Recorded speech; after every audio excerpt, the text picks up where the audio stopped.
Écoutez, bonjour et je suis ravie de vous retrouver. Donc, je suis Christine Lecomte, j'ai la lourde charge d'animer cette table ronde. Alors, Madame René, vous êtes déjà là, donc c'est bien, vous avez bien fait de ne pas bouger. Je vais appeler les autres élus qui vont échanger avec nous. La thématique qu'on a proposée ce matin, c'est une thématique d'ouverture, c'est-à-dire d'abord dézoomer et de se re-questionner sur comment est-ce que la reconstruction peut devenir un levier transversal dans les actions que nous menons tous, et notamment les politiques publiques.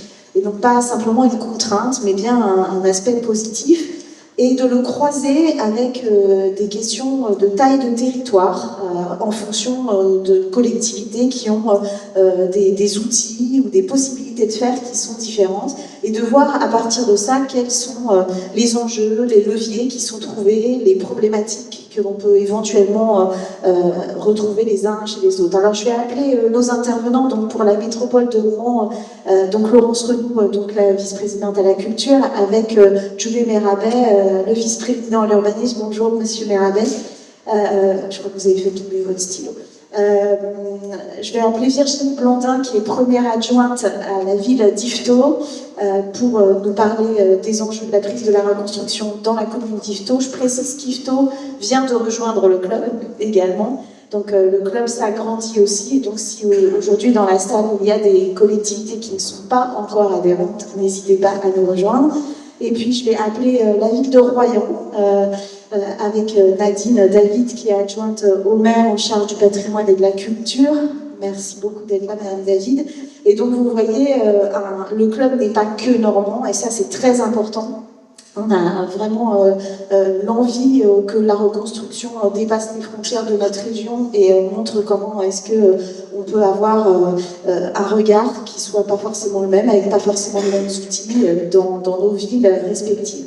Alors ça va se passer de la manière suivante, chacun va pouvoir faire un petit témoignage de un petit quart d'heure à peu près. On aura un échange à la fin avec la salle pour terminer sur les points un peu à préciser. Je me suis autorisée à commencer, à choisir par qui commencer et à proposer à la ville d'Yvetot de nous parler en premier. L'idée aussi d'avoir vos trois collectivités, c'était vraiment cette question d'échelle pour apporter des témoignages sur ce qu'on peut faire à telle ou telle échelle ou avec les outils que l'on possède. Alors soit des outils qui existent parce que vous les mettez en place dans vos propres collectivités, soit des outils qui sont nationaux et dont on s'empare pour avoir des leviers. Alors, la première question peut-être, Madame Blandin, que je vais vous poser, et puis je vous laisserai prendre un peu plus la parole là, pour le petit quart d'heure, c'est effectivement par rapport aux outils que vous avez pu mobiliser, comment est-ce que la reconstruction est devenue ou devient un levier un peu transversal dans votre action publique, et également, parce qu'on en a parlé, quels sont aujourd'hui les enjeux pour vous par rapport à ces leviers que vous voulez mettre en place? Donc, pour pouvoir répondre à la question, je vais d'abord recadrer Yvetot et ses problématiques. Donc, déjà me présenter, donc Virginie Blandin, je suis première adjointe de la ville d'Yvetot, en charge de l'attractivité, et ça inclut plus particulièrement la requalification des quartiers. Donc, Yvetot est une ville moyenne de Seine-Maritime d'un peu moins de 12 000 habitants et qui se situe entre Rouen et Le Havre. Donc, c'est le gros bourg de campagne entre les deux et qui est situé au milieu du Pays de Caux. Donc Yvetot a une particularité, c'est qu'on a un cœur de ville commerçant qui a été détruit à 80% à l'époque de la Seconde Guerre mondiale. Et la reconstruction d'Yvetot a permis de créer un visage plus moderne à l'époque de notre centre-ville, avec des constructions en pierre typique et desservies par des rues et des places beaucoup plus aérées que ce qu'on pouvait avoir dans notre ville, et qui nous permettent de se promener le long des vitrines de nos commerces de centre-ville. Yvetot, c'est aussi 12 îlots de la reconstruction. Donc des îlots de la reconstruction avec des cours intérieurs privés qui donnent sur le domaine public. Et une autre particularité, c'est une église ronde de 40 mètres de diamètre, rose, ce qu'on ne voit pas partout, et un beffroi de 45 mètres, et les plus grands vitraux d'Europe, en fait, qui font tout le tour de cette église. Donc, ces îlots et cette église sont vraiment les caractéristiques de cette époque de la reconstruction pour Yvetot. Et donc IFTO a l'ambition de maintenir un centre-ville commerçant, dynamique, et qui prend en compte les évolutions dont on a entendu parler à l'ouverture de ces journées professionnelles, la prise en compte de toutes les transitions, parce que le bâti a vieilli et qu'il n'est plus forcément adapté maintenant aux envies et aux besoins de nos habitants. Donc on s'est saisi d'un programme qui existe au niveau national, qui est le programme Petite Ville de demain, et on a signé une opération de revitalisation de territoire. Mais pourquoi on s'est lancé dans cette démarche? IFTO a plusieurs problématiques qui sont en partie liées à la reconstruction d'après-guerre. Tout d'abord, l'habitat de la reconstruction qui n'est plus adapté aux besoins contemporains.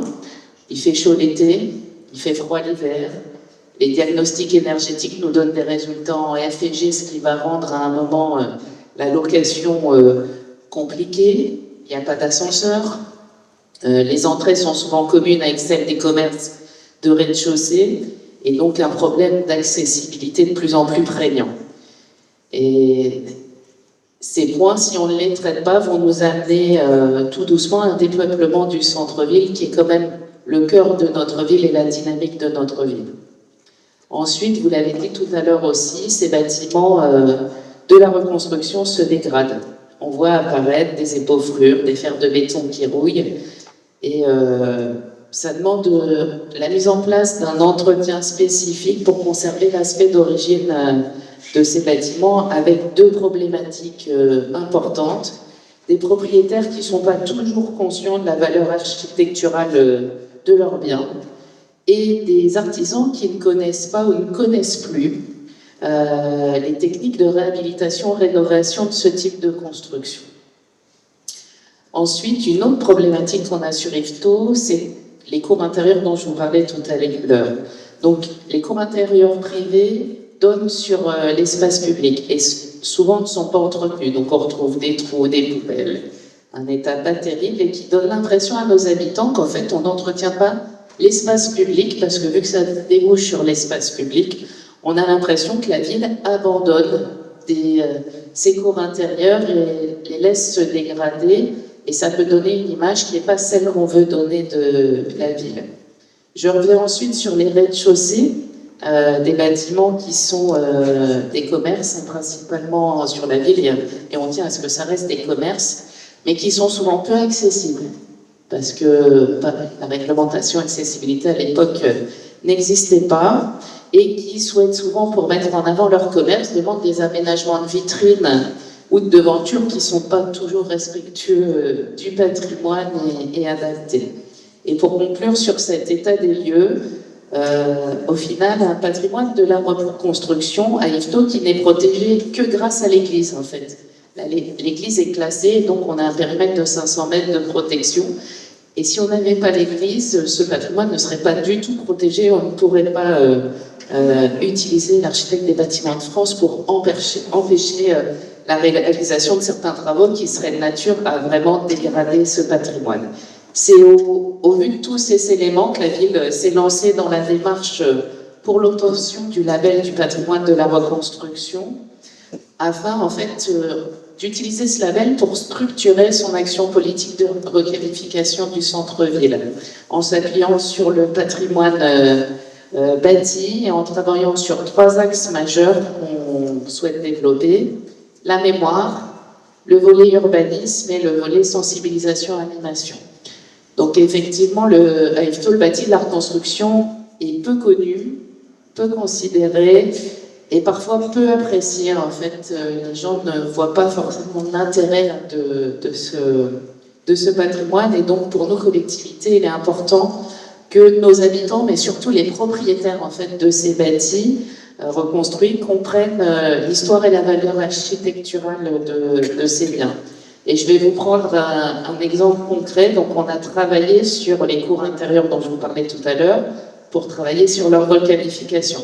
Donc la ville et la région ont financé la création d'ASL, donc d'associations syndicales libres, et on prenait en charge à 50% les travaux de rénovation et de réhabilitation des cours.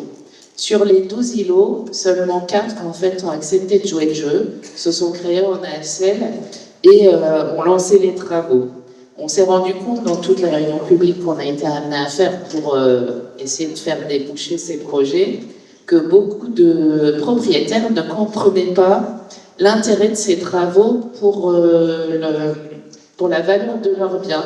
Et vu que beaucoup sont des propriétaires non occupants et qui n'habitent même pas Yvetot, en fait ne voient pas l'intérêt, alors que quand on regarde par la fenêtre et qu'on voit des trous dans la cour, c'est pas sûr que tous les locataires ont envie de rester ou auront envie de racheter si ça n'évolue pas. Ensuite, je vous ai dit qu'on travaillait sur le volet urbanisme. Donc, on a su mettre en place une orientation d'aménagement programmé sur le centre-ville pour développer deux enjeux principaux. Le premier, c'est de définir des règles spécifiques d'urbanisation des espaces privés et publics dans le cœur de ville pour pouvoir vraiment orienter vers les souhaits que nous pouvons avoir. Et le deuxième, c'est de définir les travaux acceptables sur le bâti de la reconstruction qui peuvent répondre et concilier les besoins des habitants et la protection du patrimoine. Parce qu'on se rend compte que beaucoup sont... Bon, tout le monde nous propose de l'isolation thermique par l'extérieur, ce qui est refusé par notre architecte des bâtiments de France. Mais on se rend compte qu'ils n'ont pas d'outils et de propositions sur comment ils peuvent réhabiliter ce patrimoine et que ça conserve, je dirais, sa beauté intrinsèque. Bien sûr, on ne travaille pas seul sur le sujet, on a besoin de partenaires et on a la chance d'avoir le soutien de la communauté de communes qui a la charge de toute la partie PLUI, l'architecte des bâtiments de France, le CAE, le parc naturel des boucles de la Seine normande et bien d'autres que j'oublie sûrement de citer. Et enfin, on développe un autre axe qui est tout ce qui est sensibilisation, animation, parce qu'on se rend compte que des moments où on a des touristes qui viennent voir Yvetot pour voir le patrimoine de la reconstruction, mais pas nos habitants. Et donc, à un moment, l'intérêt, c'est que ce soit en priorité nos habitants qui comprennent l'intérêt, parce que ce sera les meilleurs médiateurs pour pouvoir en parler, faire connaître ce patrimoine et son histoire dans le futur. Et pour conclure, le travail sur le label que j'ai la chance de piloter est pour moi vraiment un moyen de mettre en œuvre la politique de requalification et de protection du centre-ville avec une volonté d'une nouvelle modernisation, parce que ça a été une modernisation en après-guerre, mais on a besoin de continuer à se moderniser si on veut répondre aux attentes actuelles, avec plusieurs points. Le maintien du développement du cadre de vie où il fait bon vivre, parce que ça, je pense que c'est important pour le lien social dans nos communes.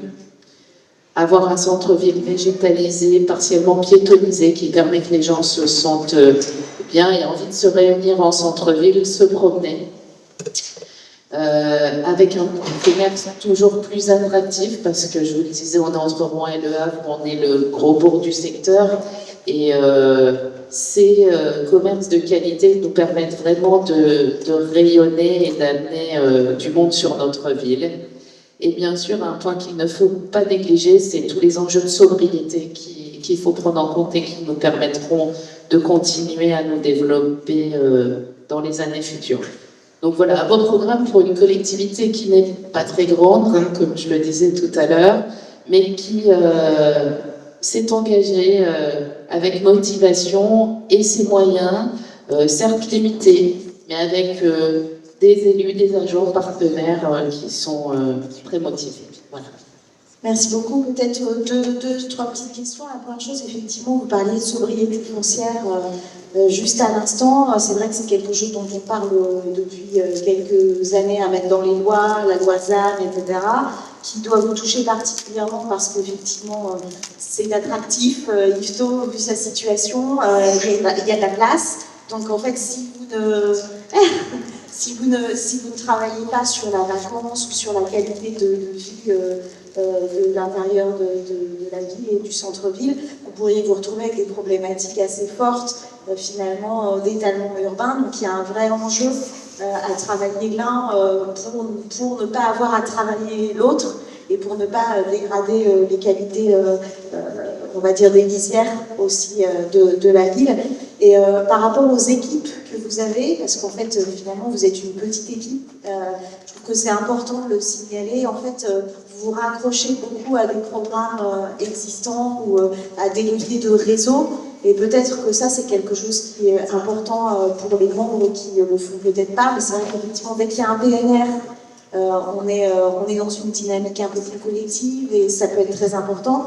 Et donc pour vous aujourd'hui, peut-être c'est bien de dire combien vous êtes. Parce que c'est vrai que c'est important, ça montre aussi, ça peut apporter une certaine forme de souplesse, mais c'est un petit peu complexe aussi. Donc pour la première question sur la sobriété, effectivement, nous, l'étalement urbain, il se limite parce qu'Yvetot commence à être très urbanisé, mais il y a un vrai enjeu de reconstruire la ville sur la ville et de végétaliser, renaturer, avec une problématique un petit peu particulière, c'est que vu qu'on est le gros bourg rural du coin, il y a un besoin d'accès aux véhicules et de stationnement parce que les gens qui sont en commune rurale, on n'a pas le réseau de transport qu'on peut avoir sur une métropole. Et la majorité viennent en voiture et s'ils ne peuvent pas se garer, ils n'iront plus en centre-ville et dans des commerces périphériques. Il en faut, mais il faut maintenir cet équilibre qui fait vivre la ville.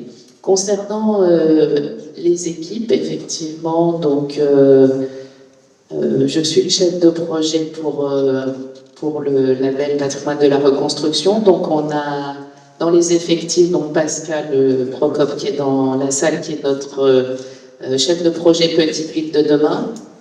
On a une stagiaire qui est à côté de lui, Adèle, qui est arrivée lundi, qui va nous aider qui est en master, qui va nous aider sur le montage du dossier. Et ensuite, on fait travailler nos équipes. Donc notre directrice des services techniques pour la partie urbanisme avec le service urbanisme de la communauté de communes. Le responsable tourisme de la communauté de communes pour toute la partie attractivité, enfin tourisme animation. Et ensuite, on a la chance d'avoir une adjointe de la ville d'Yvetot qui est notre historienne locale. Donc on l'a un petit peu vampirisée sur le sujet pour qu'elle nous prépare des conférences, voilà, et qu'elle utilise tout son savoir sur le sujet. On a notre directrice en charge des archives aussi, et dans la collectivité depuis des années, et qui connaît parfaitement l'histoire d'Yvetot, qui participe au projet, qui part à la retraite au mois de mai, mais qui a accepté de poursuivre bénévolement le projet après son départ à la retraite.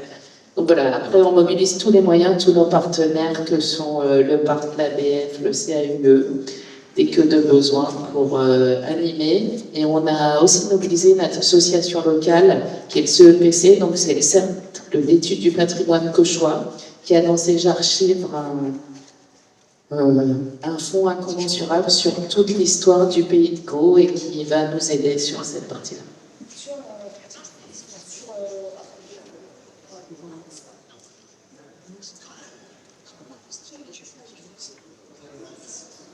C'est fini, plus que je parle.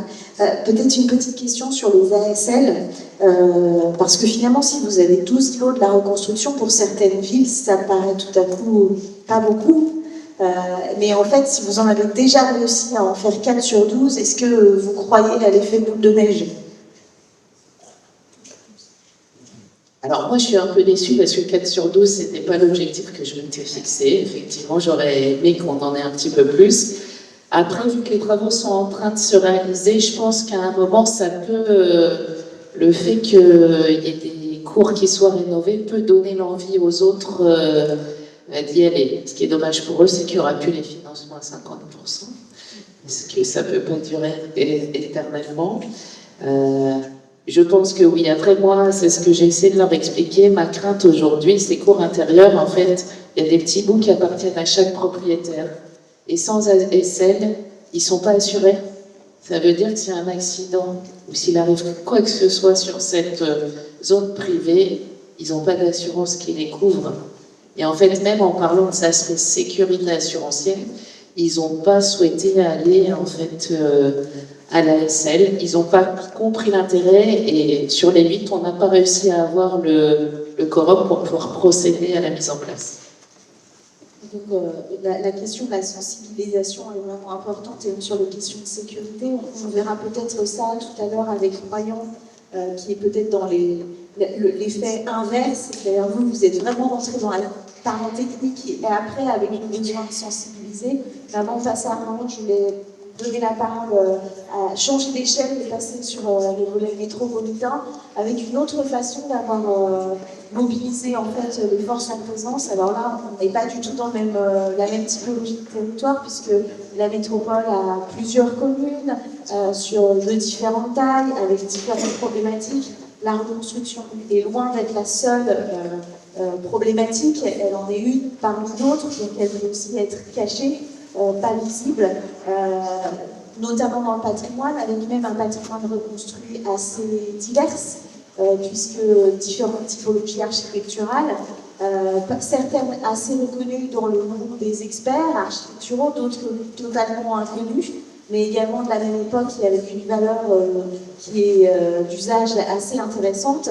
Et ce qui est intéressant dans votre approche à Rouen, peut-être que je ne vais pas dévoiler, mais c'est de nous dire comment est-ce que finalement ces politiques publiques, culture d'un côté, énergie de l'autre, habitat, urbanisme, ont pu se solidariser et se fédérer avec un objectif commun et une pensée commune autour de la reconstruction. Alors je sais que vous voulez parler à deux voix, donc je vais vous laisser vous organiser un peu. Je vous remercie. On va improviser. Je vais commencer pour rebondir sur ce que vous dites. C'est vrai que la particularité, je le disais un peu dans mon introduction tout à l'heure, c'est 71 communes qui ne sont pas toutes concernées par la question de la reconstruction, mais une grande partie, mais à des degrés divers et avec des réalités effectivement extrêmement variées. 71 communes, c'est certaines toutes petites, sans équipe, sans compétences propres. Ça fait, en fait, depuis que la métropole est métropole, il y a cette volonté de s'emparer des questions de patrimoine et de culture de manière collective. La culture, ce n'est pas une compétence de plein exercice d'une métropole, mais on choisit les domaines sur lesquels on va. Et depuis le début, on a au sein de la direction culture de la métropole un service patrimoine qui est fort. On a la métropole qui entre dans la métropole et la labellisée patrimoine ville et patrimoine d'art et d'histoire, pardon. Et d'emblée, dans ce label, la question du patrimoine de la reconstruction, elle a été posée. Et il y a un travail de sensibilisation auprès des élus. Alors, il y a un peu d'associations de terrain, mais c'est vrai que c'est souvent pas à quelques exceptions près, c'est pas leur souci premier. Mais pour certains, le patrimoine, il n'était pas identifié du tout. Donc voilà, cette volonté-là ancienne de sensibiliser déjà les habitants à leur patrimoine, de le faire reconnaître comme patrimoine. Déjà, souvent c'est pas évident. Le patrimoine, c'est une belle église, c'est un moulin, c'est ce qu'on veut, mais c'est pas un immeuble. C'est pas Donc ce travail-là, il est déjà ancien, il a plein de formes différentes qui seront précisées dans son atelier, mais c'était, je pense, le préalable. Et puis on part de réalités aussi très différentes. Encore une fois, prenons y compris la ville de Rouen, qui est tout à fait consciente de son patrimoine de la reconstruction, mais en même temps, c'est pas là-dessus qu'elle a construit sa stratégie touristique. Enfin, Rouen, c'est connu comme une ville avec des belles rues médiévales, avec des belles maisons en bois, une magnifique cathédrale, et puis des collections impressionnistes dans ses musées. C'est ça qui a fait le... Donc la reconstruction, c'était pas perçu par ses habitants. C'est vrai qu'il y a toujours... Et voilà, et parfois y compris par ses élus, sans doute, comme quelque chose de distinctif. C'est évidemment très différent dans une ville comme Vienne, singulièrement, qui n'a que ça, en fait, la reconstruction. Donc, si on n'y prête pas attention, c'est pas forcément évident pour autant, mais il se trouve qu'on a des élus et des passionnés du lieu, d'ailleurs, seront présents dans les journées. qui ont depuis longtemps documenté cette histoire. Donc voilà, encore une fois, on a des réalités très différentes. Des fois, effectivement, c'est 80% de la ville qui est issue de cette histoire, et puis des fois, c'est un équipement, un kilo, un quartier. Donc il y avait, voilà, on partait de choses différentes, et c'était en même temps intéressant de créer ce travail de réseau et d'identification, et d'identification fine, parce que il ne s'agit pas non plus de tomber dans une espèce de culte du patrimoine de la reconstruction. Il est inégal. Je vais prendre un exemple très concret, dans ma ville encore, pardon, mais c'est quand même ce que je connais mieux. Voilà, mais ce sera l'objet d'une visite de demain dans un grand projet de réhabilitation d'un patrimoine de tous ordres, bâtiments publics, notamment 2 groupes scolaires. On a fait une étude sur ce patrimoine par un architecte présenté demain, mais finalement, ces deux groupes scolaires, ils ont été construits en même temps. Pas du tout les mêmes vertus, pas du tout les mêmes qualités, et sans doute qu'aujourd'hui, la manière dont on s'en empare, elle peut aussi être différente. Donc voilà, il y a aussi cette connaissance fine de se dire, au fond, il y a eu des espèces de gestes architecturaux forts, pensés, voilà, qui auraient tendu à une exigence de qualité très forte. Et puis après, parfois, le temps a pressé aussi un peu. Il fallait bien loger les gens, il fallait bien accueillir les élèves, et donc on a fait un peu plus vite. En tordant, les architectes eux-mêmes ont tordu parfois leur volonté première, et ça aussi, aujourd'hui, peut s'apprécier différemment et aussi se traiter différemment dans les questions de rénovation. Voilà, et il a semblé effectivement, dans le moment où on est, que c'était aussi important de sensibiliser les collègues de toutes les dimensions que vous avez citées. Voilà, question d'énergie, d'habitat, d'urbanisme, pour faciliter à la fois la connaissance de ce patrimoine, mais ça va dans les deux sens, hein, c'est une interconnaissance, et c'est comment est-ce que les uns et les autres, on s'imprègne des enjeux et des priorités des autres. Il n'y en a pas une qui domine l'autre, il faut ensemble se dire, nous, énergie, on a une commande qui est voilà, des crêtes tertiaires, baisser les consommations, mieux isoler, etc. Nous, habitat, il faut qu'on permette à tout le monde d'habiter des logements décents.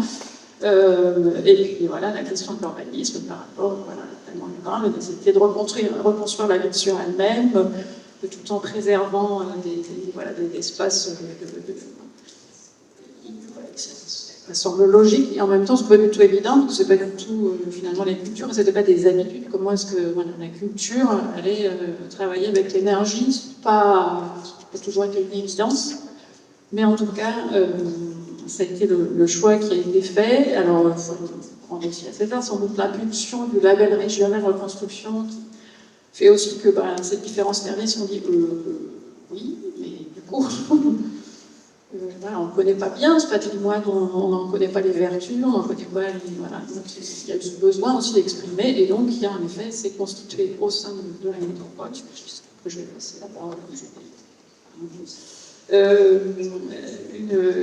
une cellule de reconstruction, d'abord avec les services, et puis qui, depuis 18 mois, peut-être, ou 2 ans, a intégré les élus pour partager aussi autour des enjeux stratégiques sur ces questions-là, et quels sont les arbitrages qu'on prend. Chaque commune, évidemment, garde sa part de liberté par rapport à ses propres enjeux, ses propres priorités. Mais il y a ce partage d'expériences, de compétences, qui permet à chacun de prendre ses décisions en conscience. Je te laisse peut-être parler, et puis les lubies, le cadastre énergétique. Non, peut-être juste pour dire, peut-être traduire par un exemple qui est celui de la commune d'Elbeuf, ce que vient de dire Laurence, effectivement, transversalité territoriale aussi sur notre capacité à faire comprendre aux communes qui sont concernées par le patrimoine de la reconstruction, qu'ils ont des pépites patrimoniales à faire parler auprès des habitants, à l'instar du label Ville et Pays d'Art et d'Histoire, qui concerne l'intégralité, parce que c'est ce qu'on appelle la métropole, parce que c'est la métropole qui porte le label. C'est pas simple. Je le dis de manière assez sereine, que ce soit autant pour le label Ville et Pays d'Art et d'Histoire que pour le label Reconstruction. Mais on emporte la responsabilité, Laurence et moi, alors dans les délégations qui sont les vôtres, mais aussi dans nos responsabilités à Sotteville, à Rouen et à Elbeuf. Cette idée, c'est vraiment de lancer un cheminement intellectuel et même politique publique, hein, avec les collectivités, les communes qui peuvent beaucoup être concernées par ces enjeux et de leur faire comprendre que c'est utile pour leur commune, pour l'histoire de leur commune, pour l'histoire collective et pour l'attractivité du territoire. Ensuite, la transversalité construite de manière territoriale, bien évidemment, il fallait qu'elle devienne technique sur les champs de compétences des agents de la métropole qui ne sont pas forcément les mêmes, mais qui se rejoignent parce qu'ils ont un regard un peu différent sur chaque commune, mais avec des points d'accroche et à un moment des points de convergence qui sont évidents. Il y a 15 ans, effectivement, si on parlait du patrimoine de la reconstruction, et en tout cas de leur qualité patrimoniale, est-ce qu'on aurait parlé aussi fortement d'énergie que si on était dans une situation aujourd'hui où on doit se poser la question de manière très forte et encore plus prononcée sur la question énergétique. Aujourd'hui, on voit bien que c'est une évidence et que ce travail collectif doit porter ses fruits, parce qu'on peut avoir aussi, tu parlais tout à l'heure d'Antoine, on peut aussi avoir des difficultés réelles rencontrées par les propriétaires, occupants ou bailleurs, mais comme sur Elbeuf, beaucoup plus bailleurs que occupants. Et pour Elbeuf, Laurence l'a dit, nous on a construit notre histoire patrimoniale pas autour du patrimoine de la reconstruction, absolument pas. Depuis des années, c'est plutôt la manufacture en pan de bois, la requalification des anciennes usines industrielles, etc. On a été très, je le dis, mes prédécesseurs, on continue de challenger par cette histoire, donc il faut qu'on continue à travailler sur ces sujets-là. Mais le fait d'avoir attiré notre attention sur cette partie de l'histoire des bâtiments de la ville, et notamment par l'impulsion de la région. Moi, je me souviens très bien du lancement de cette stratégie, a attiré mon attention. Et le label Territoire de la ville d'Elbeuf, il s'est construit en 2004 autour du patrimoine ancien. Pas du tout, il y a quelques lignes sur le patrimoine de la reconstruction, et on n'en parle pas encore assez. Vous le verrez peut-être, celles et ceux qui iront jusqu'à Elbeuf demain, vous serez nombreux, je suis sûr. Les raconteurs de ville que vous allez rencontrer, ce sont des habitants de la ville, mais qui eux aussi ont grandi avec plutôt cette histoire de la reconversion des friches industrielles liées au patrimoine textile, plus que sur le patrimoine issu de la reconstruction. Et vous verrez une ville qui est effectivement coupée en deux aujourd'hui. On a l'impression, alors c'est une impression que vous allez voir, que c'est la ville au pan de bois qui se reconstruit. Et à l'inverse, rien ne se passe dans la partie de la ville qui a été complètement bombardée et reconstruite. Néanmoins, on a de l'ambition. Aujourd'hui, on doit regarder les deux. Ce patrimoine de la reconstruction, on doit le faire parler, parce qu'il y a des vrais atouts. Plus que même moi-même, j'ai pu imaginer quand je suis devenu maire en 2008, parce qu'on connaît les mêmes pathologies, les mêmes difficultés sur ce patrimoine, les cours intérieurs qui sont complètement délaissés, inutilisables. Je dois moi mettre, pour empêcher, avec l'accord des propriétaires, des gros blocs de béton là, devant pour empêcher des intrusions à l'intérieur, alors que c'est des espaces de vie. Et là, elles sont complètement soit abandonnées, soit elles servent de parking aussi. Et avec ce problème de responsabilité, voilà, vous n'êtes pas sur le périmètre communal, mais si jamais il y a un danger, on vous alerte, et les habitants et les locataires occupants vous disent Monsieur le maire, qu'est-ce que vous faites? Ben non, c'est votre propriété. Bon, c'est pas simple, en tout cas, il faut aider les habitants. Ce patrimoine de la reconstruction, enfin, de l'expérience que j'ai, c'est que nous, on l'a fait vivre à travers des campagnes de ravalement de façade. Alors, on va dire que c'est de la cosmétique, c'est important, hein. Mais en tout cas, on nettoyait. Mais on ne traitait pas les difficultés que vous avez évoquées, le béton qui s'effrite, qui tombe sur la voie publique, etc. etc. Donc on a cette transversalité territoriale avec les communes, pour reprendre le point que vous évoquiez là lors du jour, sur les communes. Donc on a une responsabilité, c'est d'être moteur, de continuer à l'être avec les agents de la métropole. Toutes directions confondues pour attirer dans le collectif d'autres maires, d'autres élus sur ce sujet. Les équipes bossent bien. Je le dis souvent en contrôle, ils sont nombreux aussi, en tout cas en transversalité, mais ils ont bien compris eux-mêmes l'enjeu de pouvoir se parler et d'imaginer des stratégies collectives, parce que quand on est face à un immeuble, il y a le sujet patrimonial, il y a le regard de l'architecte des bâtiments de France, il y a l'histoire du bâtiment, parce que c'est aussi important, ça aussi, sur la médiation culturelle. Je vais parler des gens qui le savent, mais le bâtiment, si on ne fait pas parler aux habitants, aux générations qui arrivent, etc., on a loupé quelque chose. La question énergétique, où effectivement il fait chaud l'hiver, froid l'été, c'est l'inverse. Des grille-pains qui ne répondent absolument pas aux besoins des habitants et qui créent des difficultés économiques et financières extrêmement compliquées pour les locataires. Et deux types de propriétaires, ceux qui s'en fichent, c'est l'investissement, et ceux qui voudraient, mais n'ont pas forcément les moyens. Donc c'est là où je pense que la puissance publique peut être regardante, d'autant plus qu'il y a des outils pour les deux. Sur la ville d'Elbeuf et d'autres villes d'ailleurs, on a mis en place le permis de louer. C'est pas simple à mettre en place, mais c'est un vrai message qu'on adresse aux propriétaires en disant vous ne pouvez pas faire n'importe quoi, même si moi je plaide pour que la vente soit plus élevée que ce qu'elle est encore. Elle a été élevée, je trouve que c'est pas suffisant. Et après, il y a tous les dispositifs, en tout cas, qu'on connaît bien, c'est les OPA, qui permettent d'accompagner aussi les propriétaires qui souhaitent travailler avec. Une petite question déjà, parce que je trouve que c'est très important cette question de cellule reconstruction, de montrer aussi la possibilité de travailler ensemble dans des directions différentes. Alors peut-être que vous, aujourd'hui, ça paraît naturel, mais quand je suis arrivée dans le club et que j'ai fait le tour de toutes les collectivités, j'ai aussi parlé à certaines personnes qui m'ont dit ne pas pouvoir beaucoup agir parce que la reconstruction n'était par exemple un prisme qui était pris que dans le service culture et qui était difficilement, qui débordait difficilement. Donc à partir du moment où il n'y a plus de silo et où il y a une mise en fait de stratégie, ça permet peut-être de débloquer des petits leviers ou des choses assez simples. Donc ça, je pense qu'il y a un vrai enjeu politique d'élus de pouvoir le faire prendre en compte dans sa stratégie. Et en parallèle, de l'autre côté, vous abordiez en tant que VP Culture la question du diagnostic. Tout à l'heure, la diagnostic, c'est aussi prendre la connaissance, mais c'est aussi prendre la connaissance technique et effectivement de savoir aussi comment est-ce qu'on va traiter les choses.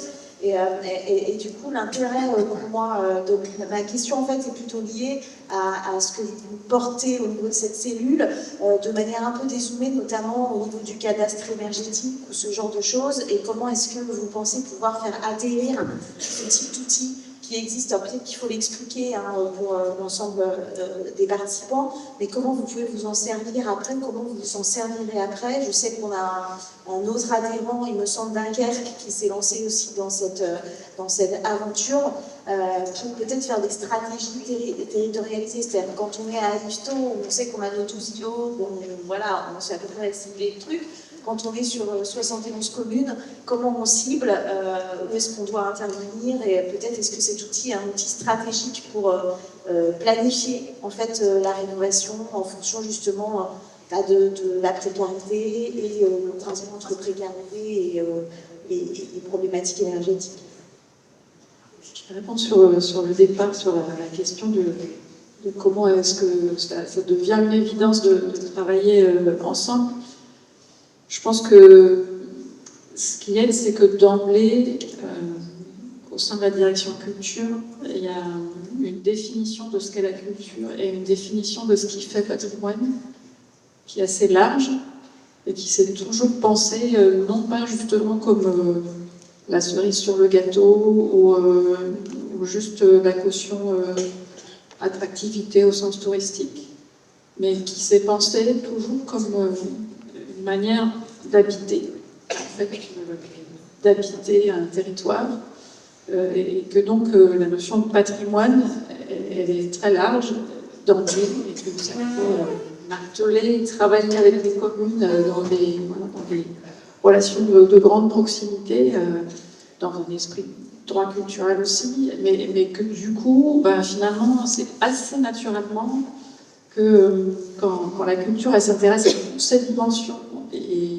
pas seulement comme c'est parfois perçu par un effet paillettes, petite couche de vernis sur, voilà, mais dans une envie de croiser les regards toujours sur toutes les dimensions de ce qui fait le patrimoine. Naturellement, on est aussi dans une démarche où on n'arrive pas de manière un peu surplombante à dire alors attention, ça c'est le patrimoine, voilà ce qu'on va faire. Parce que on sait que ce qui est important, c'est comment nos habitants peuvent habiter là où ils sont, comment ils sont bien dans. Et ça veut dire aussi comment ils sont bien dans des logements, y compris quand ils sont des locataires aux moyens modestes et qu'ils ont besoin d'habiter d'être bien dans des logements bien isolés.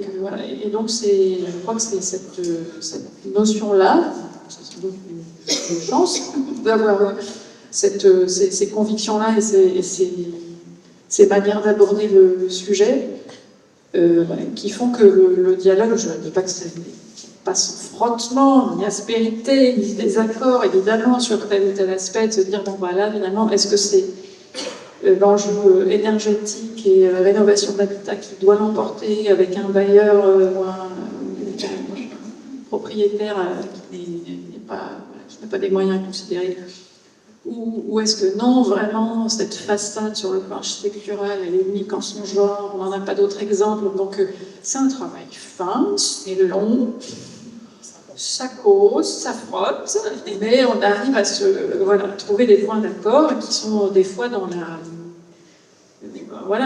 des équilibres qu'on trouve en disant, sur cet îlot-là, cet immeuble, cette maison, il y a un vrai enjeu patrimonial. Et on va essayer de trouver le biais de la rénovation qui va le moins toucher à l'enveloppe, qui va le plus respectueux, c'est là qu'on va. Et longtemps de l'esprit de ceux qui l'ont conçu aussi, finalement, des fois on peut se dire, finalement, si Marcel Loves, Perret, ils étaient là aujourd'hui, qu'est-ce qu'ils feraient dans ce contexte? Comment, avec quels matériaux? Parce qu'ils ont voulu être modernes, travailler avec les techniques et les matériaux du temps. Aujourd'hui, qu'est-ce qu'ils feraient? De se dire, au fond, sur ce bâtiment, il n'y avait pas d'exemple. Il n'y avait pas tel type de matériaux, mais peut-être aujourd'hui, finalement, il serait utilisé, ça ne dénature pas, c'est une manière d'interpréter, on va dire. Donc voilà, mais à chaque lieu, chaque endroit, il y a cette discussion-là, mais effectivement, peut-être qu'on en parle comme si c'était une évidence, mais pas, ça n'est pas, il faut se comprendre, il y a forcément des désaccords, mais en tout cas, je pense que c'est effectivement aujourd'hui le terreau dans lequel on peut rentrer nos politiques. Et alors moi, je ne suis pas une grande experte quand même du cadastre énergétique. Sur le cadastre énergétique. Oui, j'entrerai dans la technique, c'est pas mon job et je fais pas semblant. Non, mais le cadastre énergétique, c'est plutôt un outil au service d'une méthode de projet, c'est-à-dire pour bien travailler, pour savoir où on va, quelles sont les priorités, bref, il vaut mieux savoir où on part, et c'est vraiment un travail de diagnostiquer et dire, pour identifier, pour objectiver les ressentis que les maires, parce que c'est dans ce cas, pas tous sont concernés, mais en tout cas, c'est sur les communes, ça permet d'objectiver aussi des sentiments, des retours qu'on peut avoir de par les services des collectivités. Après, sur la priorité, je ne sais pas si on arrive jusqu'à là, mais je veux dire, si la priorité c'est un indicateur de précarité, je vous fais une confidence, à la rigueur, c'est sur la ville de peuple que la métropole c'est de reconstruction devrait travailler plus. Mais si je fais ça, on va dire que je tire la couverture vers moi. Est-ce que c'est là où les communes n'ont pas forcément de staff technique suffisamment épais pour être en levier? Enfin, là-dessus, je me livrerai pas à savoir qui serait prioritaire aujourd'hui. En tout cas, l'outil, ça permet vraiment de bien savoir où on part, d'où on part, pardon, et se dire que comme on ne pourra pas tout faire en même temps, ça c'est un principe de réalité, il faut définir une stratégie d'intervention. Après, c'est pas simple, parce qu'il faut qu'on la fasse converger avec les techniciens et les équipes. Et c'est pas le plus simple, là. Oui, c'est sûr. Je rebondis du coup je vous remercie beaucoup sur le temps, parce qu'effectivement, développer une stratégie et savoir planifier, alors que parfois on a envie que ça aille vite, et puis on a des injonctions, on peut avoir aussi des injonctions de l'État par rapport au FOG, etc. Et en même temps, si on prend la ville de Royan, la première chose que vous m'avez dit quand on s'est parlé au téléphone, c'est le temps est important dans cette affaire-là. Vous m'avez dit comme ça, et c'est vrai qu'effectivement, je vais vous laisser la parole là-dessus, parce que c'est assez important. Je pense que, contrairement peut-être à Rouen, à Yvetot ou à d'autres collectivités ici, j'allais dire, Royan est tombé dans la marmite quand il était petit, en 1980, c'est ça. Et peut-être qu'en repartant de cette histoire, vous pouvez nous expliquer comment vous êtes arrivé là. Si vous voulez, je peux vous laisser les... Voilà. Vous appuyez sur celle-ci. Voilà. Merci de m'avoir invité. Nous sommes la ville la plus au sud, donc on n'a pas forcément les mêmes problématiques que vous. Et pourtant, je m'y retrouve quand même. Donc, moi, ce que je vais faire, c'est pas trop l'aspect technique, même si je vais l'aborder un petit peu, mais c'est une histoire d'humain que je vais vous raconter, et une histoire d'amour, avec tous ces excès de désamour, de passion, de déchirement, de réconciliation. C'est une histoire agitée entre Royan et ses habitants. Donc là, j'étais ravie de voir qu'on a été qualifié de ville la plus 50s. C'est très glamour, très agréable, mais il y a l'envers du décor qui n'est pas tout à fait le même. Donc pour vous resituer un petit peu Royan, pour ceux qui ne connaîtraient pas, Royan est une ville balnéaire, ça vous devez tous le savoir, qui se trouve sur la rive droite de l'estuaire de la Gironde. Donc on est à 1h30 à peu près de Bordeaux et autant de Poitiers. Donc c'est une ville connue pour ses bains de mer en particulier. Donc 1900, début de cette vie balnéaire, avec Royan qui est qualifié de capitale des bains de mer de la Côte d'Argent. Donc avec des casinos, il y avait 3 casinos à l'époque. C'est une ville où beaucoup de Bordelais viennent se reposer, il y a des Parisiens. Le développement du train est dans cela. Et donc c'est surtout pour cet aspect-là que la ville est connue. Le drame, 1945, 2 bombardements successifs. Donc il y en a un qui a vu dans la nuit du 5 janvier, puis un autre dans la nuit du 15 avril. Et là, la ville est rasée à 85%. Donc à l'époque, la ville comptait à peu près 12 000 habitants. Donc elle est hachée. Sur cette diapo, peut-être que vous le voyez, il ne reste plus grand-chose, si ce n'est les façades qui vont devoir être détruites, parce qu'on ne peut rien garder. Dès juin 1945, Ferré est nommé architecte en chef. L'avantage avec Ferré, c'est que c'est aussi un urbaniste qui va repenser la ville. Là, il n'y a pratiquement rien à garder, donc tout va être déblayé. Il y a 3 ans. Donc là, je vais vous parler effectivement du temps. Le temps est une affaire importante. Il va falloir attendre 3 ans déjà pour déblayer cette ville et commencer la reconstruction. Du coup, ça va leur permettre ils vont avoir du temps pour réfléchir. Tous ces architectes qui viennent de l'école de Bordeaux. Et ils vont avoir accès à une revue qui s'appelle Architecture Nouvelle, qui leur présentait l'architecture du Brésil. Voilà, merci. Si on peut passer sur la suivante, je vais vous montrer quelques exemples d'architecture, donc avec une architecture très novatrice qui va être facilitée par l'utilisation du béton armé. Tous ces architectes vont travailler avec des ingénieurs béton. Du coup, on va pouvoir se permettre de faire des coques extrêmement légères, comme vous en voyez une ici, cette forme de parachute ou de coquille. Donc c'est une très très fine couche de béton qui va être un peu suspendue comme ça en apesanteur. Le problème de Royan, c'est que, précédemment, nous sommes au bord de mer. Donc la facilité, puisqu'il fallait trouver des solutions techniques extrêmement rapides et peu chères, c'était d'aller chercher le sable là où il était, sur la plage, donc du sable qui contient du sel. Donc, en matière de coupure, si vous avez besoin de venir voir des exemples, n'hésitez pas. Nous sommes un laboratoire, en particulier sur l'église. À peu près toutes les techniques qui existent pour retirer le sel ont été utilisées, sans aucun succès, évidemment. Donc c'est un travail permanent. Tout notre patrimoine est à renouveler en permanence.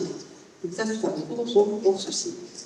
Donc, autre endroit emblématique, donc ce front de mer que vous avez là sur la gauche, qui épouse parfaitement la courbe de la Grande Conche, parce que la plage s'appelle la Conche. Donc vous avez sur la diapositive à côté quelque chose dont je parlerai tout à l'heure, c'est le casino que vous voyez en bout de ce bâtiment circulaire que vous avez en bout de plage. Ensuite, vous avez l'église, alors l'église Notre-Dame, voilà, qui, elle, pour le coup, n'est absolument pas colorée, elle est en béton brut, c'est le choix qui a été fait, c'est le symbole de la ville reconstruite, de la ville debout.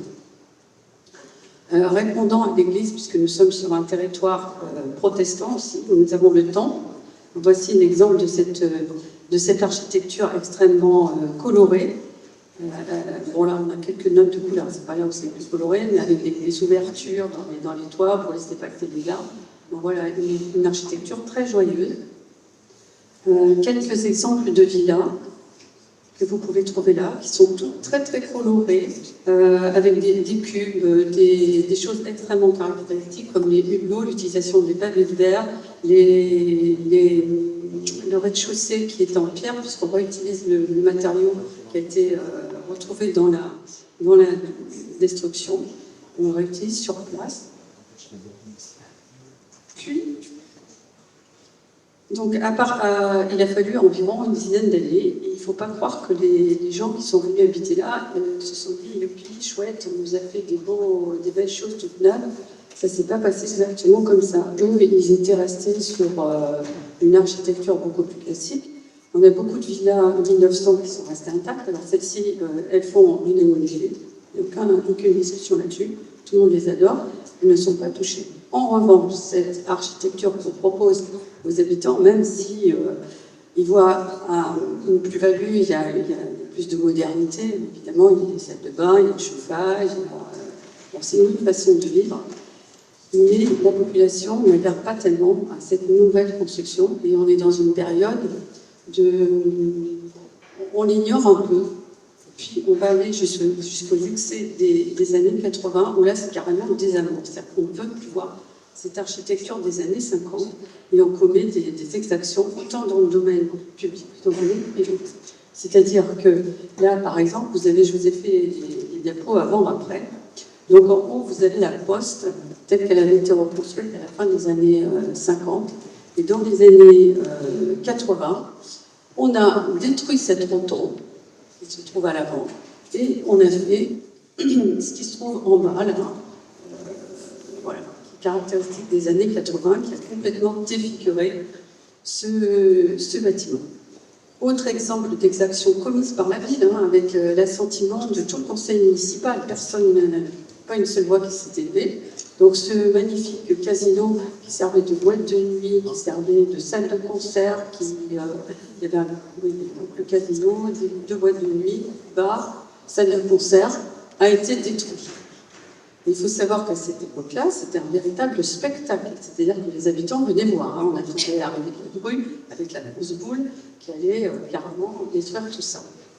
C'est là également une diapositive où on voit la destruction du portique, c'est-à-dire que c'était une espèce de balcon, ça avait été pensé comme ça par Ferré.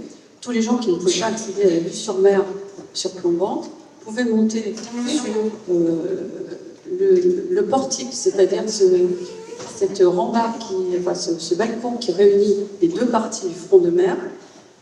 On y accédait par un escalier. Alors, au motif qu'il y avait des SDF qui venaient dessous, qui meuraient, plutôt que de nettoyer, on a utilisé une méthode radicale, à savoir qu'on a détruit carrément, vous voyez en bas sur la diapo, donc là, nous, la boule qui a tout cassé, et il y a les gens se réjouissaient.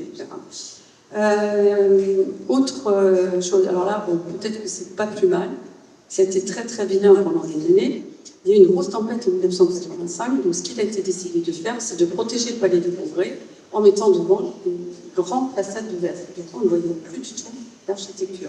Alors avec le recul du temps, qui encore un temps est important, ce qui peut paraître comme quelque chose de hideux, finalement ça a protégé la façade qu'on vient de redécouvrir après 4 années de travaux. Et enfin, dans les années 91, voilà, on a carrément rajouté des vagues devant le front de mer pour servir de terrasse aux commerçants et aux restaurateurs. Et ils se sont bien évidemment empressés de cavaler tout ça et de nous faire, comme dit notre maire, des boucous à poissons qui sont en train d'être détruits actuellement. Alors ça, c'est pour tout le domaine public. Alors je vous passe aussi l'annexe qui a été mise derrière le palais de congrès, ce qu'on appelait la verrue, qui a complètement défiguré le palais de congrès à l'arrière. Voilà. Alors, dans le domaine privé, on n'était pas en reste non plus. Alors, il y a quelque chose, j'ai créé un néologisme pour l'occasion, hein, la vérandalisation. Vu le prix de... J'ai déposé un copyright. Voilà, donc on a fermé les loggias parce que le mètre carré est extrêmement cher à Lorient, et puis gagner 5-6 mètres carrés, c'est pas inintéressant. Ça permet de conserver sa chaleur, enfin voilà. Donc là, tout le monde s'en est donné à cœur joie. Donc vous avez ici l'exemple de balcon fermé. Tout le monde laissait faire. Il n'y a pas de raison d'être plus regardant sur ce qui se passait dans la mesure où la ville était elle-même peu exemplaire. On n'a pas aussi la ville en blanc. Les couleurs ont disparu. Il fallait que cette architecture se fonde. On ne voulait pratiquement plus la voir. À tel point que, en 1987, je crois, 1987, le ministère de la Culture a décidé de dire en vrai, on s'en fout, donc il va falloir les arrêter. Et le ministère de la Culture a fait une chose, voilà, qui arrive peu souvent. C'est une instance de classement pour l'église Notre-Dame. Parce qu'à l'époque, il était même question de détruire Notre-Dame. Parce que les construire, il y avait des infiltrations, elle était en très mauvais état, ce qui engageait des sommes colossales pour la rénover. Donc la solution la plus commune, c'était de la raser, de reconstruire quelque chose qui ressemble à une église. Parce que c'était un peu ça. On n'aimait pas, on n'était pas très fiers de cette église. Tout le monde disait elle est moche, elle est grise, elle est en béton. Voilà. Donc elle a été classée quand même en 1988.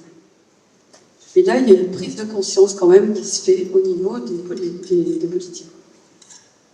Et on a la ZPPE. Alors, vous la voyez là, elle est assez étendue et on ne sait pas pourquoi, il y a des petites zones qui échappent alors qu'elles se trouvent en plein centre-ville, mais c'est au moins quelque chose qui va protéger toute la zone qui avait été touchée, principalement touchée par les bombardements. Alors,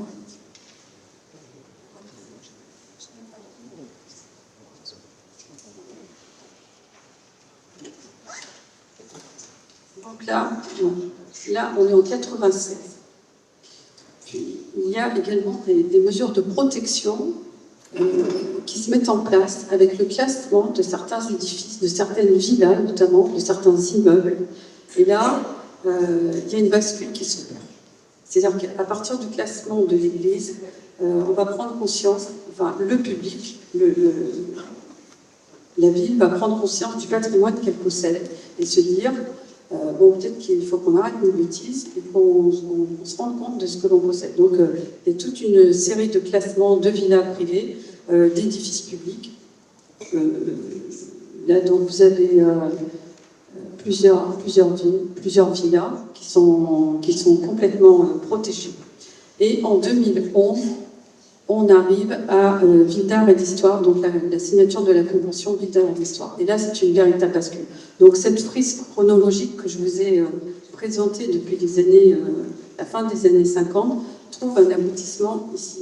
Et là, on va arriver à une relation plus apaisée entre la ville et ses habitants. En 2011, la ville va mettre en œuvre tout un programme de reconsidération de cette architecture avec la signature de la convention et la mise en place du service patrimoine avec à sa tête Charlotte de Charette qui est avec nous.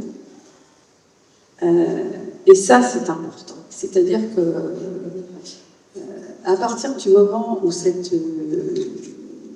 porter à connaissance d'incarner, hein, voilà, c'est encore une histoire d'humain, c'est important.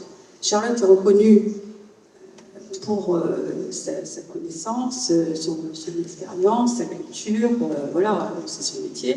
Et aussi, c'est une histoire d'humain par sa personnalité. Hein, donc elle est extrêmement bien perçue. Et elle a su fédérer autour d'elle. Elle a su rassembler, réunir. On a assisté à l'atténuation de ce clivage qui existait jusqu'à présent entre les intégristes qui voulaient absolument protéger coûte que coûte, mais coûte que coûte, hein, c'est très très cher, et puis ceux qui voulaient détruire. Donc là, il y a tout un travail qui s'est opéré, de conférences, de visites. Alors, c'est des choses très ingénieuses. Hein. Charlotte, on fait du longe-côte. Bon, ici, c'est plus difficile. Hein. Des visites en longe-côte, c'est-à-dire que, voilà, il faut être créatif. Et les balades à vélo, donc ça c'est fait. Donc il faut exploiter son terrain. C'est un vrai terrain de jeu pour elle. Et du coup, nous, les touristes, ils arrivent, donc on n'a aucun mal à les faire venir. Hein, ils sont là. Ce que l'on aimerait bien, maintenant, c'est... alors chez nous, il y a une expression, c'est le baignasson. Je ne sais pas si vous voyez ce que c'est les baigneurs. Hein, les baignasson, c'est du patois Saint-Onger. Ce sont des gens qui viennent pour le côté balnéaire. Nous, ce qu'on aimerait bien maintenant, c'est récupérer un tourisme de patrimoine.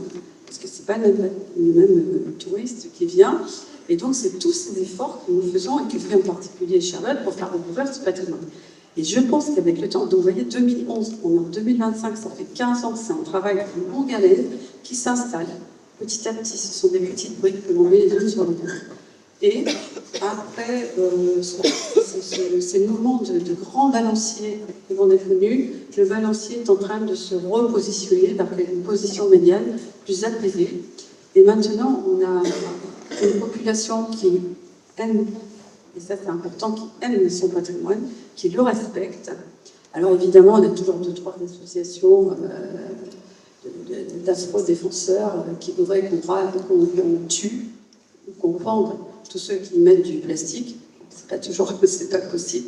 Ceci dit, la ville s'est dotée quand même d'outils coercitifs aussi, parce qu'il en faut. C'est-à-dire que maintenant, on peut imposer à un artisan qui lui ramène du PVC de démolir ce qu'il est en train de faire.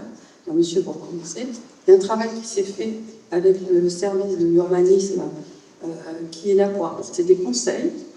Il a fallu travailler aussi avec les artisans, qui bien souvent donnaient, eux, les conseils aux habitants en leur disant « N'allez pas voir l'urbain, ils vont vous empêcher de faire votre travail, de faire votre rénovation.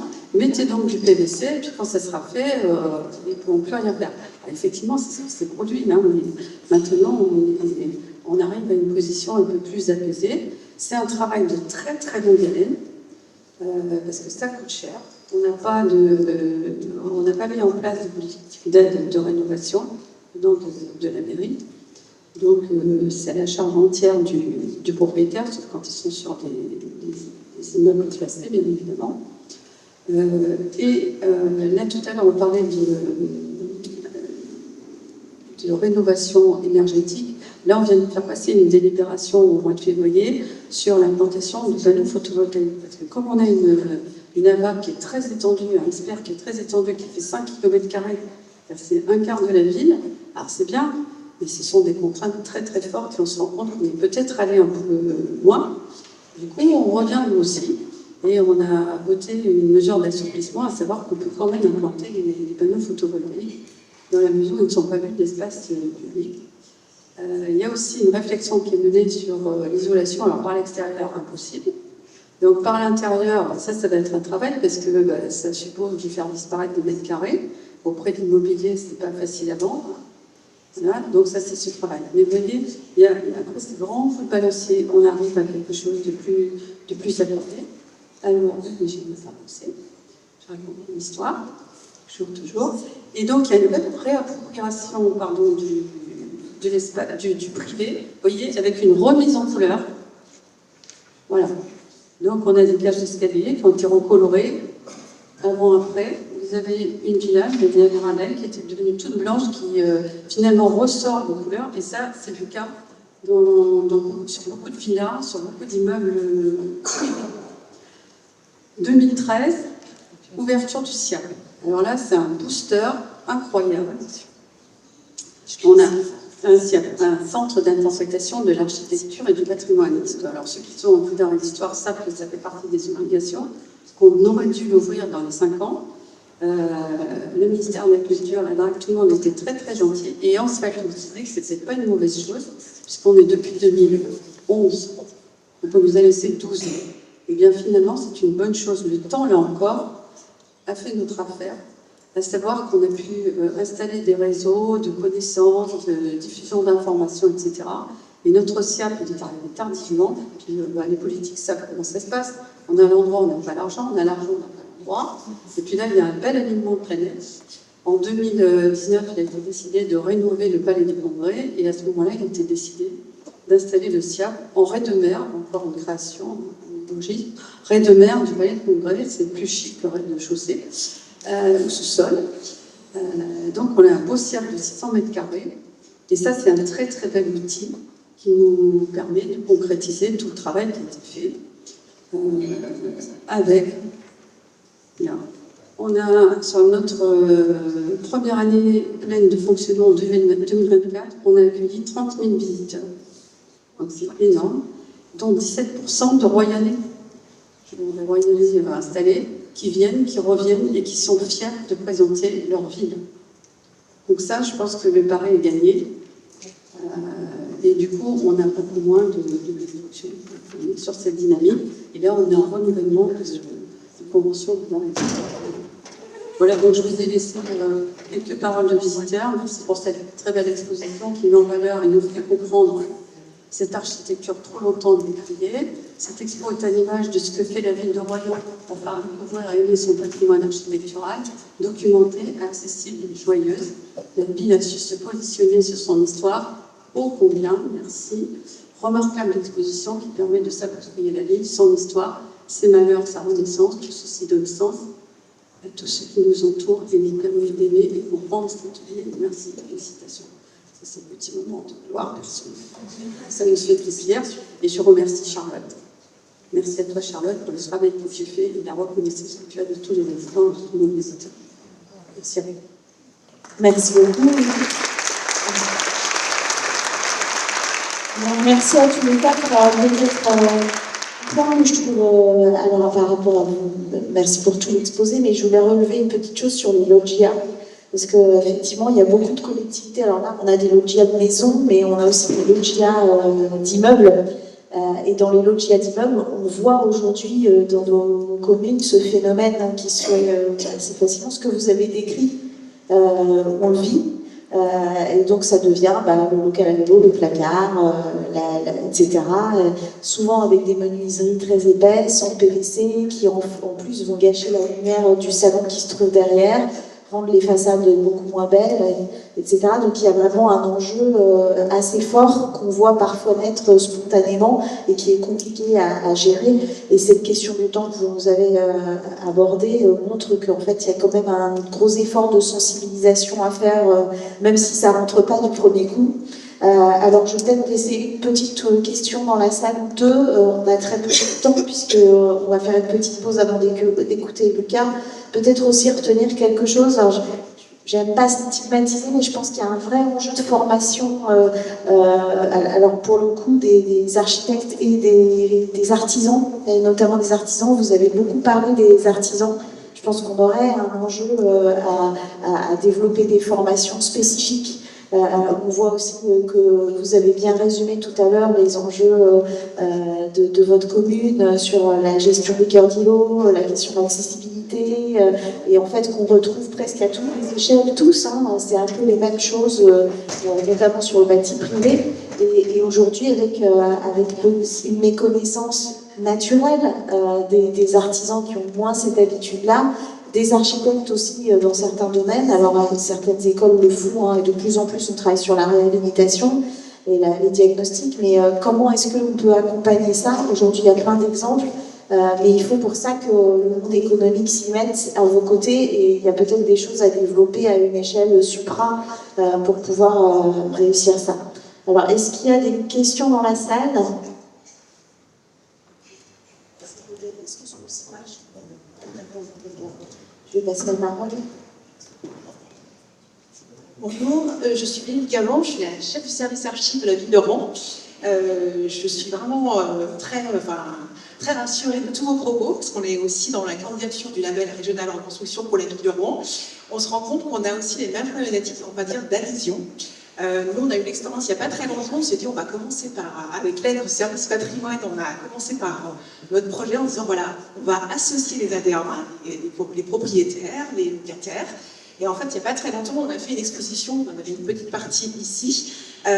On était ici, alors en jeu finalement au cœur de la reconstruction, et on s'est rendu compte, moi je n'étais pas forcément convaincue, mais on s'est rendu compte qu'il y avait énormément d'habitants qui méconnaissaient en fait ce patrimoine, et qui non seulement méconnaissaient, mais qui avaient un regard finalement aussi, je rejoins Madame Lavie, on décriait. On était surtout sur notamment une surélévation des quais, et puis une lourdeur de la reconstruction. Et Madame Lavie, du coup, j'ai une question par rapport à ça. Vous dites que du coup, ça a été long quand même, cette reconstruction. Nous, on a eu les mêmes échos à la ville. On a quand même eu M. Grébert qui est arrivé en 40 et la reconstruction finit en 62 à Rouen. Et je voulais savoir en fait si finalement le fait que les propriétaires actuels en fait n'adhèrent pas parce qu'ils les connaissent, est-ce que ça peut être aussi lié au fait que ça a duré très très longtemps et en fait la reconstruction a épuisé et cet historique en fait épuise encore les gens sur la manière dont on doit rénover en fait. Alors, je pense que déjà ceux qui ont vécu dans les immeubles de la reconstruction ne sont plus tous là. Ces derniers étages, mais alors on n'est plus dans ce désamour, il a basculé, hein. C'est vers les années 2000, ça a basculé. Après, nous on a un renouvellement de population, on a plus de 50% de la population qui a plus de 60 ans, donc on a quand même beaucoup de décès. Voilà ce qui explique un renouvellement de population. On a énormément de gens qui viennent de Paris, de Bordeaux. Le Covid a été un accélérateur aussi. Donc voilà, on n'est plus du tout sur les sentiments que l'on avait. Maintenant, les gens qui sont là depuis longtemps se réapproprient. Voilà, on n'est plus dans ce rejet. Mais le temps, il fait, c'est énorme. C'est énorme. Une autre question, on ne prendra pas beaucoup, désolée. Je suis Gabi Dolph, je viens de Berlin. Et je suis la matrice amateur de Sotteville et de la zone verte. Et justement, est-ce qu'on peut imaginer et peut-être voir un petit peu l'impact de cette communauté patrimoniale globale qui se bâtit autour des chefs-d'œuvre? Parce que la zone verte, on est certainement... ça signifie, qu'est-ce que ça signifie pour les habitants?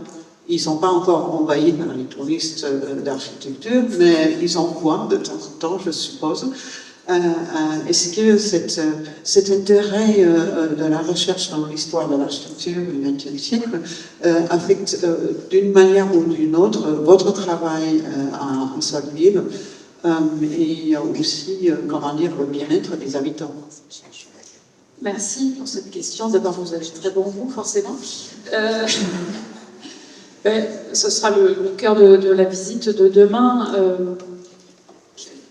C'est contrasté, évidemment. Cette zone verte, aujourd'hui, et depuis plusieurs années, elle est victime de ce désamour aussi dont on se parle, parce que le patrimoine vieillit, parce que beaucoup des habitants historiques, qui n'étaient pas tous non plus conquis d'avance. Voilà, c'est cette grande barre, ce grand immeuble Flandre, et plusieurs autres de la zone, ils ont été construits avec des qualités architecturales indéniables, avec des appartements traversants, hyper bien conçus. Ça n'a pas forcément été perçu comme ça, parce que finalement, pour une partie des habitants, la nostalgie de la petite maison avec un bout de jardinet, une courette et les toilettes au fond, c'était quand même ça leur maison, c'était quand même ça leur vie, et du coup, même s'ils ont gagné en confort, en hygiène, en lumière, en tout ce qu'on veut, il y a déjà eu à ce moment-là un travail On a ressorti, il n'y a pas longtemps, le FRAC a ressorti une expo là-dessus, sur finalement le travail de conviction qu'il fallait faire d'emblée pour dire mais c'est formidable cette maison. Et puis là, il a vieilli. L'espace, le grand espace vert au milieu a sans doute été... alors que moi j'adore comme il est d'une certaine manière, mais peut-être que c'est un effet de mon âge, mais il y a cette espèce de truc de grand espace vert incroyable, complètement caché, que les autres habitants ne connaissent pas du tout. Ça s'appelle notre zone verte et ça a bien des raisons, qui a du coup un formidable, pour moi, terme d'aventure, voilà, on peut y faire des cabanes et tout ça, et pas du tout investi comme ça. Donc, alors ce travail à Sotteville, on l'a mené tout le temps, parce que ça fait longtemps que les élus sont des convaincus et travaillent sur ce sujet. Il y a eu des livres publiés, il y a des visites organisées tout le temps, des heures de touristes, non, mais quand même, voilà, c'est toujours dans le programme des journées du patrimoine, voilà. On en parle beaucoup, c'est pas... Et pour autant, les habitants qui y vivent ne sont pas tous convaincus. Le travail qu'on fait en ce moment, puisqu'on parle d'habiter en même temps, c'est le grand parc d'immeubles, les 2 groupes scolaires et l'espace vert. C'est un énorme chantier. Quand on discute avec les représentants de parents d'élèves et des directions d'école pour leur dire « vous avez une chance folle, vous avez un patrimoine là qui est formidable », ils nous regardent avec les yeux comme ça. Ils rigolent, quoi.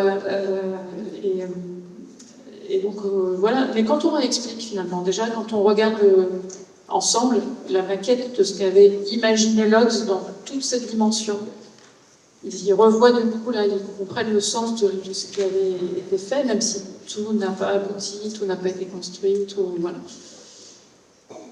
Mais voilà, quand on leur explique, mais aujourd'hui, par exemple, dans votre patrimoine scolaire, la chance que vous avez une école hyper lumineuse, hyper... Bon, voilà.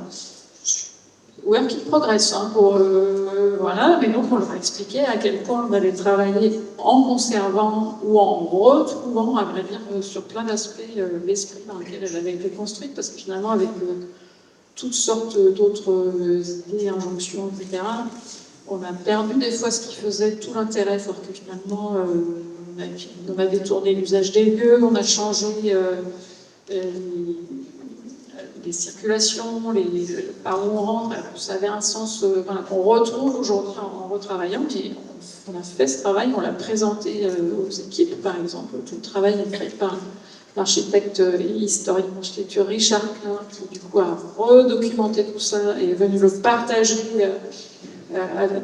avec nous, et qui a fait un catalogue de prescriptions qui est transmis aujourd'hui à tous ceux, AMO et puis entreprises qui vont s'emparer du projet. Ils ont cette base de prescription. Alors, ça ne veut pas dire qu'on va retenir tout, parce que voilà, on va aussi rattraper soit par les conflits techniques, parce qu'à un moment, il faudrait préserver ça, pas ça, mais si on ne fait pas ça, alors il y aura un fond thermique, etc. Par des injonctions financières aussi, mais oui, c'est alors ça passionne tout le monde. Voilà, on a travaillé là sur la partie espace vert, on a travaillé avec un cabinet sur la partie concertation citoyenne qui a été très longue et qui a permis aussi d'acculturer, de se réapproprier ce patrimoine. Alors ils sont passionnés par le sujet, ils ont décidé de venir habiter à Sotteville, on les comprend. C'était nos premiers mécènes pour notre festival Vivacité, alors qu'ils n'en avaient jamais entendu parler, mais ils sont tombés amoureux de l'espace. Donc oui, il n'y a pas de miracle, parce que une grande barre d'immeubles, aujourd'hui, quand tout le monde voit bien, c'est bien toute la problématique du ZAN, etc., tout le monde a ce rêve dans la tête de sa petite maison avec son jardin bien entouré par 4 clôtures. C'est pas facile devant ce rêve-là de l'habitat collectif dans cette grande... et qui pourtant, encore une fois, a plein de qualités. Donc, mais on lâche pas l'affaire. On continue d'y travailler, de mener ensemble. On s'est parlé culture tout à l'heure, on essaye de raconter aussi l'histoire du projet, d'imaginer des projets culturels, artistiques dans cet espace, qui ne viennent pas vendre du rêve, mais juste voilà, permettre à chacun de se rendre compte finalement oui, de la chance qu'ils ont d'habiter là. Merci beaucoup à tous les quatre. On ne peut pas prendre plus de questions parce qu'on est un peu timé. D'avoir témoigné dans cette table ronde introductive, peut-être deux mots, l'humain, le temps, la transversalité, les questions d'usage sont beaucoup revenues dans vos discussions, donc c'est peut-être des choses qu'on peut retenir. Voilà, je vous remercie. On fait une petite pause. Vas-y.